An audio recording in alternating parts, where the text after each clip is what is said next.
இதுல கேள்வி, நான் மிளகு விரதம் இருக்கிறேன், நடுவுல டீ காஃபி குடிக்கலாமா? டீ காஃபி குடிக்கிறதுக்கு பேர் மிளகு விரதம் கிடையாது. பால் விரதமா நீங்க எடுத்துக்கோங்க.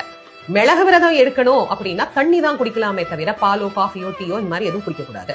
அப்படி இல்ல குடிக்கணும் அப்படின்னா நீங்க அதை பால் விரதமாக நீங்கள் அதை மாத்திக்கொண்டு பாலோட சேர்த்து விரதம் எடுத்துக்கொள்ளலாம். எந்த விரதமா இருந்தாலும் நீங்க பால் மட்டும்தான் நான் ஒரு நாளைக்கு எடுத்துக்கிட்டு கடுமையா விரதம் இருக்கிறேன் அப்படின்னா கூட இந்த ஒரு விஷயத்த கண்டிப்பா மறக்கவே மறக்காதீங்க.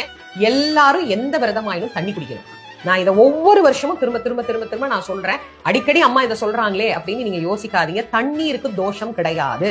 தண்ணீர் கண்டிப்பாக குடிச்சேதான் ஆகணும். எந்த விரதம் இருந்தாலும் காலையில, மத்தியானம், சாயங்காலம், ராத்திரி எல்லா நேரமும் தண்ணி குடிக்கலாம். எப்ப வேணாலும் தண்ணி குடிக்கலாம். விரதம் இருக்கும்போது உள்ளே இருக்கிற கழிவுகள் எல்லாம் நீங்க வேண்டும். உடலை சுத்தம் பண்ணணும் தான் நம்ம விரதமே இருக்கிறோம்.